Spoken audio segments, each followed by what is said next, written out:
जो अभी मार्च चल रहा है तथाकथित इंडी अलायंस के सदस्यों का, घमंडिया अलायंस के सदस्यों का, vice president of India Jagdeep Dhankhar ji के साथ जिस प्रकार का व्यवहार किया गया है, जिस प्रकार से सार्वजनिक रूप से एक संवैधानिक उच्च पद पर प्रतिष्ठित व्यक्ति का अभद्रामी पूर्वक अपमान किया गया है, this is not just a political issue.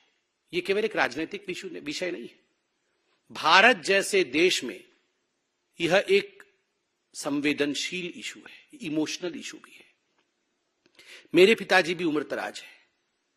आज मैं अपने पिताजी को देखता हूं तो कभी कभी मुझे भी लगता है कि थोड़े से वो भी झुक गए, कंधा उनका झुक गया है। क्या कोई बेटा अपने पिताजी के झुके कंधों का मजाक उड़ा सकता है? क्या भारत ने कभी यह सिखाया है? आप सब अपने गिरेबान में झांक के अपने माता पिता को देखिए। किसी के पिता 60 साल के हैं, किसी के पिता 70 साल के हैं। हो सकता है रीढ़ की हड्डी थोड़ी झुक गई हो सकता है कंधे थोड़े झुक गए हो सकता है वो थोड़े बीमार हो, मगर क्या हम अपने माता पिता का मजाक बना सकते हैं? संसद की उन सीढ़ियों पर, वो मंदिर की सीढ़ियां हैं, वो हिंदुस्तान की सभ्यता की सीढ़ियां हैं, उन सीढ़ियों में उकेरा गया है हिंदुस्तान की कहानी। उन सीढ़ियों पर कोई आम व्यक्ति नहीं, उन सीढ़ियों पर जनता द्वारा चुने गए संवैधानिक पदों पर बैठे हुए सांसदों द्वारा जब वाइस प्रेसिडेंट ऑफ इंडिया के साथ, भारत के उपराष्ट्रपति के साथ बॉडी शेमिंग किया जाता है, तो याद रखिए ये केवल वाइस प्रेसिडेंट ऑफ इंडिया, उपराष्ट्रपति भारत की बॉडी शेमिंग नहीं हो रही है, उन तमाम बुजुर्गों की बॉडी शेमिंग हो रही है जो हम अपने घरों में देखते हैं। और एक बात मैं स्पष्ट रूप से बता दूं और कान खोल के सुन ले, जाटों के कंधों का मखौल उड़ाना मना है।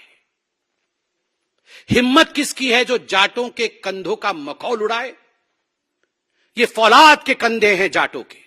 जब जब मां भारती की आवश्यकता रही है, जब जब मां भारती की सुरक्षा की आवश्यकता रही है, हमारे जाट भाइयों ने फौलाद के कंधों के साथ सीना तान करके हिंदुस्तान के लिए वो खड़े रहे हैं। इसलिए आगाह करते हैं, जाटों के कंधों का मजाक कोई ना उड़ाए। ये कंधे मां भारती के कंधे हैं और जाटों की रीढ़ की हड्डी कभी झुक नहीं सकती। ये वो रीढ़ की हड्डी है जो हम सबको एक करके खड़ा करती है। इसलिए जाटों की रीढ़ की हड्डी झुक गई है, इसकी मिमिक्री करने की कोशिश करना यह अपमानजनक है, आपत्तिजनक है, दुखद है।